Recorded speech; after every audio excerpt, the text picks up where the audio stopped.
मोहित जब वापस अगले दिन अपने घर आते हैं तो उनकी कुछ गतिविधियां ऐसी संदिग्ध प्रतीत हुई कि उनसे भी पूछताछ किया जाना जरूरी है। कहाँ गए थे आप? थोड़ा सीतापुर गए थे, कोई पर्सनल काम था थोड़ा। हाँ, इसलिए तो कब गए थे आप? कल शाम को। कितने बजे? कल यहाँ से गए करीब 6 बजे। और वापस कब आए घर?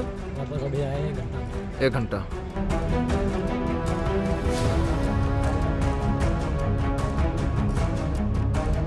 उसी मोहल्ले के रहने वाले रामू भुर्जी, जिनके घर पे मोहित का आना जाना था और मोहित और इनके पारिवारिक संबंध थे।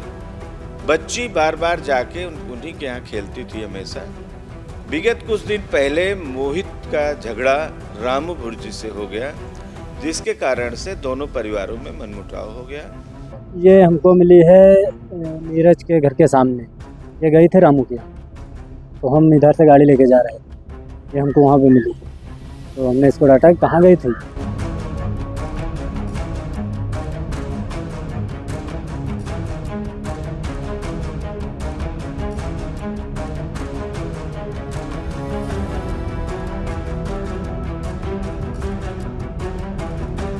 प्रतिशत समोसा लेने वाली बात तो उसी दिन खारिज हो गई थी, क्योंकि जो हमने फुटेज देखा सीसीटीवी का और इसमें वो बच्ची समोसे के दुकान पर गई ही नहीं। मैंने उनसे कहा पापा समोसा लेना है, तो गाड़ी से उतर 5 रुपये उसको दे दिया और वहीं छोड़ के हमारी गाड़ी अपनी यहाँ खड़ी कर दी।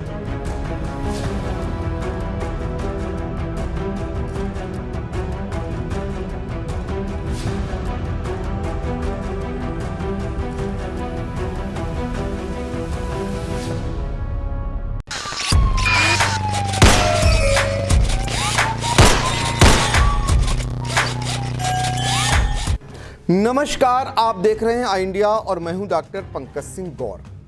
सीतापुर के चर्चित तानी मिश्रा ब्लाइंड मर्डर केस में 8वें दिन क्रूर पिता का पुलिस से जुर्म का कबूलनामा हो गया।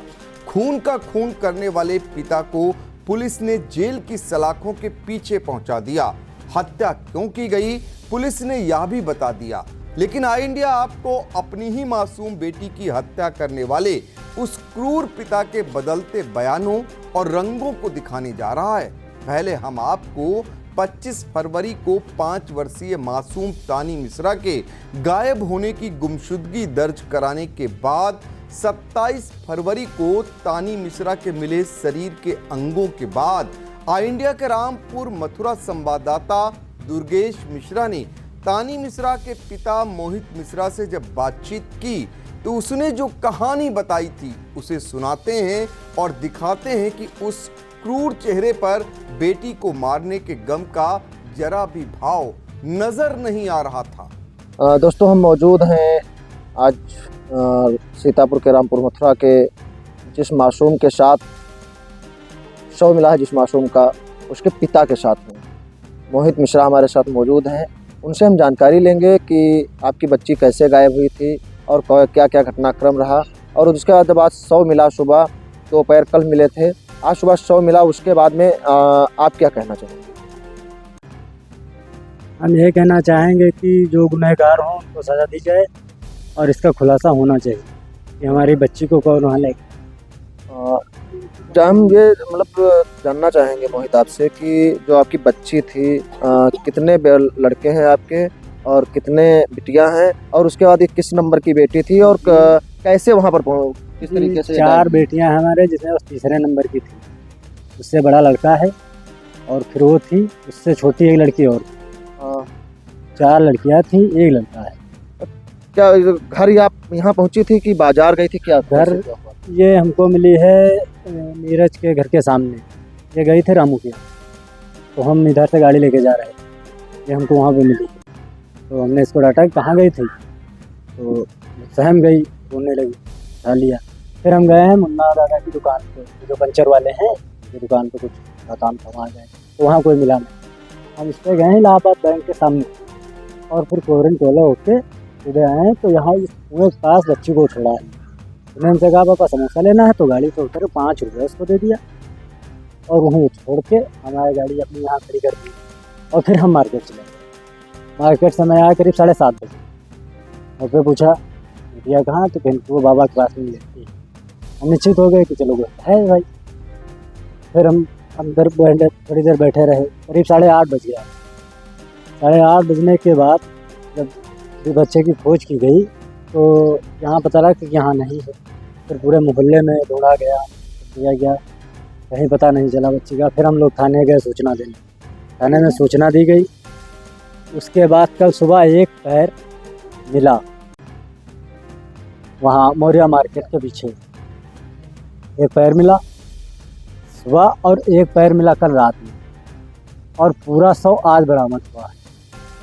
जब आज 100 बरामद हुआ है, उसको देखने के बाद आपने देखा होगा 100 को, और उसको देखने के बाद में आपको क्या लगता है कि क्या हुआ है उसके साथ में? किसी जानवर, पुलिस का कहना है, जो पुलिस है वो कह रही है कि हम जांच करा रहे हैं, और कल एक सवाल उठ रहा था कि जानवर द्वारा उस बच्ची को नोचा गया है। तो क्या लगता है आपको, जानवर द्वारा है या कुछ हुआ अगर है? जानवर नोचता तो कपड़े अलग नहीं, अगर जानवर नोचता तो जानवर कपड़े फाड़ देता, कपड़े उतारता नहीं। तो कपड़े उतरने का क्या मतलब है कि कपड़े अलग पड़े हुए थे, चप्पल भी मिला है, और बच्ची यहाँ से वहाँ कैसे पहुँच गई, तो हम यही चाहते हैं कि इसका खुलासा हो। देखने के बाद में आपको क्या लगता है कि बच्ची के साथ अमानवीय व्यवहार भी हुआ है या कुछ और हो भी सकता है भाई। जिस प्रकार भाई कपड़े देखो, जानवर कपड़े नहीं उतारे, कपड़े या किसी इंसान ने, अगर इंसान ने उतारे हैं तो ज़रूर कुछ हुआ है, अगर जानवर ने फाड़ा है तो बता नहीं सकते, अगर कपड़े इंसान ने उतारे हैं तो कुछ न कुछ हुआ। मामला 5 वर्षीय मासूम तानी मिश्रा से जुड़ा हुआ था। जिस तरीके से उसके शरीर के अंगों को कुत्ते निवाला बना रहे थे, उस बारे में जो भी जान रहा था वह हिल जा रहा था। पिता ने जो बताया, पुलिस की टीमों ने उस पर काम करना शुरू किया, लेकिन कहीं से कोई सुराग नहीं मिल रहा था। पुलिस ने 4 थानों और एसओजी सर्विलांस स्क्वाड फॉरेंसिक टीमों को खुलासे के लिए लगाया। एसपी चक्रेश मिश्र खुद 2 बार रामपुर मथुरा थाने पहुंचकर तहकीकात में जुटे रहे। तानी मिश्रा हत्याकांड के खुलासे को लेकर कई सामाजिक संगठन सड़कों पर आ गए। राज्य महिला आयोग की सदस्य डॉक्टर प्रियंका मौर्य को लखनऊ से चलकर रामपुर मथुरा पहुंचना पड़ा। पीड़ित के परिजनों को यह आश्वस्त करना पड़ा कि जल्द ही पुलिस खुलासा करेगी, लेकिन पुलिस को कोई क्लू खुलासे का नहीं मिल रहा था। इसी बीच मोहित मिश्रा अचानक घर से गायब हो गया। गुमशुदगी दर्ज होते ही हड़कंप मच गया कि आखिर मोहित मिश्रा गया तो गया कहां। मोबाइल घर पर छोड़ गया, उससे संपर्क भी नहीं हो पा रहा था।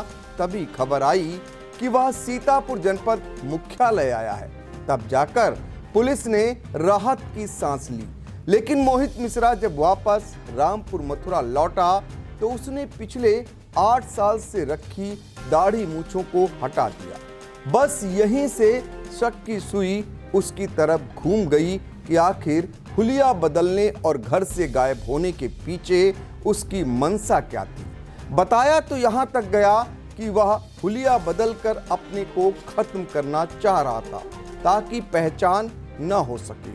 मोहित मिश्रा हुलिया बदलकर जब घर पहुंचा तब भी आई इंडिया ने उससे पूछा तो उसने रूखा जवाब दिया और चेहरे पर दुख की एक भी सिकन न थी। वह भी दिखाते और सुनाते हैं। थप्पड़ मारेंगे। किसने कहा था?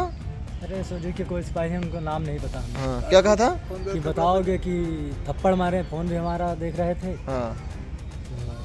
और थोड़ा हमारा काम भी था, इसलिए हम सीतापुर गए थे, कल गए थे, आज आ गए हैं। हाँ। उसमें कोई दिक्कत नहीं है। कहाँ गए थे आप?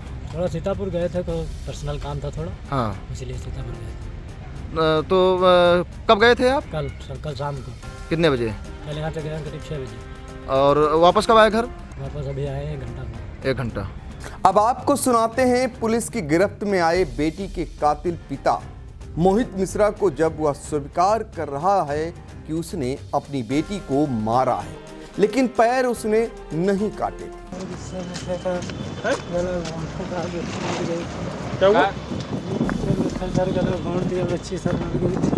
काहे मार दी बेटी को? मारे नहीं सर। कितने बच्चे हैं? सर बच्चे तो 5 हैं सर। मैं पैरों काहे काट दी उसका? काटा साहब, कुछ नहीं काटा। कुछ नहीं काटा है साहब। नशा भी करते हो तुम? नहीं साहब, कोई नशा नहीं करते हैं। नशा काटा नहीं नहीं, करते हो? काटा नहीं है। हाँ? काटा नहीं। सीतापुर के रामपुर मथुरा कस्बे में 5 वर्षीय मासूम तानी मिश्रा की हत्या उसके पिता ने महज इसलिए कर दी क्योंकि उसने मना किया था कि पड़ोसी रामू गुप्ता के घर वह न जाए। पुलिस के मुताबिक 5 बच्चों का पिता मोहित का उससे विवाद हुआ। अवैध संबंध होने के चलते विवाद हुआ। रामू गुप्ता के घर से बेटी तानी को निकलते देख उसका पिता मोहित उसे बाइक पर बिठाकर ले गया और उसी की फ्राक से गला कसकर उसकी हत्या कर दी। इतना ही नहीं, पुलिस को बताया कि वह घर से समोसा लेने के लिए निकली थी, तभी से गायब है। गुमशुदगी की रिपोर्ट दर्ज कराने के बाद मोहित पुलिस के साथ बेटी को ढूंढवाता भी रहा। इस बीच मोहित की क्रूरता देखिए कि वह खेत के किनारे बेटी को मारकर शव फेंक गया था। दूसरी बार फिर घटनास्थल जाकर शव को खेत के अंदर छिपा आया, जिसे कुत्ते नोच नोच कर खाते रहे। उसका दिल फिर भी नहीं पसीजा, वह पुलिस को भरमाता रहा, लेकिन अपनी गतिविधियों के चलते पुलिस की आंखों में चढ़ गया। करीब 100 लोगों से पूछताछ के बाद नशेड़ी मोहित मिश्रा ने अपना जुर्म कबूल कर लिया। अपर पुलिस अधीक्षक दक्षिणी डॉक्टर प्रवीण रंजन सिंह से हमने खुलासे को लेकर खास बातचीत की, आप भी सुनिए।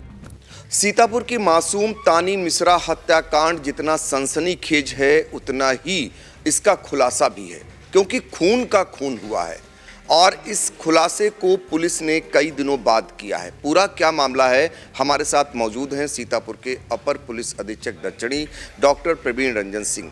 तानी मिश्रा हत्याकांड जिसको लेकर आपकी कई टीमों ने काम किया, तो कुल क्या निकल करके आया? देखिए, बीते 25 फरवरी को शाम लगभग 6 बजे के आसपास बच्ची अपने घर के सामने से खेलते हुए गायब हो गई, ऐसा बताया गया है। इस सूचना पर तत्काल ही उस बच्ची की गुमशुदगी दर्ज की गई थी और टीमें तुरंत उसकी ढूंढने में लगीं उसको। अगले दिन सुबह कस्बे के पास ही उस बच्ची के शव का एक अवशेष बरामद हुआ, जो पैर का एक हिस्सा था। जब यह अवशेष बरामद हुआ तो हमारी जो 3-4 टीमें लगी थी और तेजी इसमें पकड़ी, और जब काम्बिंग की गई तो बगल के खेत में अगले दिन शव के अन्य अवशेष जो थे वो बरामद हो गए। विवेचना के अनुक्रम में जब पूछताछ शुरू हुई, जितने भी संदिग्ध माने गए या पुलिस की निगाह में जो संदिग्ध थे, उनसे पूछताछ के उपरांत परिवार के लोगों की 25 तारीख को जिस दिन बच्ची गायब हुई उसकी गतिविधियों के बारे में जानकारी की जाने लगी। उसी दौरान मृतका का पिता मोहित अपने घर से शाम को अपनी पत्नी को अपना मोबाइल देके और गायब हो जाता है, जिसकी की सूचना मोहित के भाई के द्वारा थाने पर दी जाती है। थाना पुलिस भी सक्रिय होती है कि मोहित कहाँ चले गए। मोहित जब वापस अगले दिन अपने घर आते हैं तो उनकी कुछ गतिविधियां ऐसी संदिग्ध प्रतीत हुई कि उनसे भी पूछताछ किया जाना जरूरी है।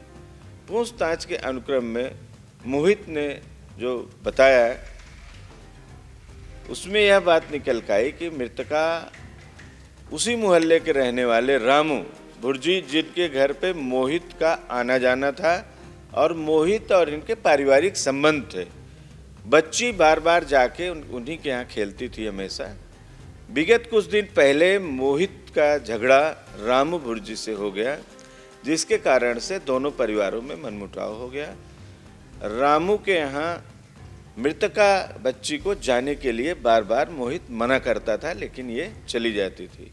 25 तारीख को जिस दिन इसकी गुमशुदगी लिखी गई, उस दिन भी यह बच्ची रामू के ही घर थी और वहाँ से निकली तो मोहित ने देखा कि उसके घर से आ रही है। इस बात पर मोहित को गुस्सा आई और बच्ची को मोटरसाइकिल पे बैठा के ले गया। जहाँ घटना स्थल बताया जा रहा है उसी के पास ही उसने उसी के कपड़े से अपनी बच्ची का गला कस के और उसकी हत्या कारित कर दी और खेत में शव को फेंक दिया, जिसमें कि सरसों खड़ी थी। जब देर रात ज़्यादा हो गई तो जाके और इसने फिर शव को वहाँ से हटा के और अंदर कर दिया थाने पर जाकर, और जो लोग टीमें हमारी ढूंढ रही थी उन्हीं लोगों के साथ ये ढूंढता रहा है, इस बात के लिए पुलिस को किसी तरह से शक न हो पाए। इसका खुलासा हमारी जो स्वाट सर्विलांस की टीम है, थाना रामपुर मथुरा पुलिस और थाना सदरपुर SHO, ये CO साहब वेद प्रकाश श्रीवास्तव जी के नेतृत्व में बहुत अच्छा इसका खुलासा किया गया। विलम्ब इसलिए हुआ कि बहुत ज़्यादा लोगों से इसमें पूछताछ की गई। उस पूछताछ के अनुक्रम में जो हमें सुराग लगा उसके आधार पर हम अभियुक्त तक पहुँचे हैं। आज उसकी गिरफ्तारी के उपरांत माननीय न्यायालय के समक्ष प्रस्तुत किया जा रहा है। इस मामले में ये माना जाए, जैसा कि उसने कहा कि समोसा लेने के लिए बच्ची निकली थी और उसके बाद गायब हो गई, तो ये कहीं ना कहीं पुलिस को भी मोहित ने दिग्भ्रमित करने का काम किया। देखिए, 100% समोसा लेने वाली बात तो उसी दिन खारिज हो गई थी, क्योंकि जो हमने फुटेज देखा CCTV का, और इसमें वो बच्ची समोसे के दुकान पर गई ही नहीं। और इनका कहना है कि मैंने 5 रुपया दिया और समोसा लेने के लिए वो कही, तो वो पैसे लेकर समोसे का दुकान पर गई। तो यही सब ऐसी चीज़ें हैं जिनके आधार पर हम लोग इस सही खुलासे तक पहुँचे हैं और मृतका के पिता को गिरफ्तार किया। मोहित की निर्दयी होने की बात बताई जाती है कि वो मारने के बाद बच्ची को फिर से देखने के लिए गया था और 100 के पास वो रोया भी। रोने की बात तो नहीं, लेकिन इस बात को इसने स्वीकार किया कि मैं पहले किनारे ही फेंक के आया था, रात में फिर मैं गया और देखा भी, और उस 100 को खींच के और अंदर कर दिया ले जाके सरसों के खेत में। पुलिस को शक कैसे हुआ मोहित पर? मैंने बताया आपको कि पूछताछ के अनुक्रम में जो हम लोगों ने लगभग 70-80 लोगों संदिग्धों से पूछताछ किया, उस पूछताछ के अनुक्रम में जो हमें सुराग लगा, उस सुराग के आधार पर इसकी संदिग्ध गतिविधियां संदिग्ध लगी पिता की, इसलिए हम इससे कड़ाई से जब पूछताछ की गई तो इससे खुलासा। ये नशे का भी आदी है क्या? हाँ, नशे का आदी है, सूखा नशा करता है। तो देखिए, मोहित ने ही अपनी बच्ची को मारा था, इसका खुलासा हो गया और वो पुलिस की गिरफ्त में है। इस पूरी खबर पर आपकी अपनी राय क्या है? इस हत्याकांड के लिए आप किस किस को दोषी ठहराते हैं? कमेंट बॉक्स में जाकर हमें जरूर बताइए।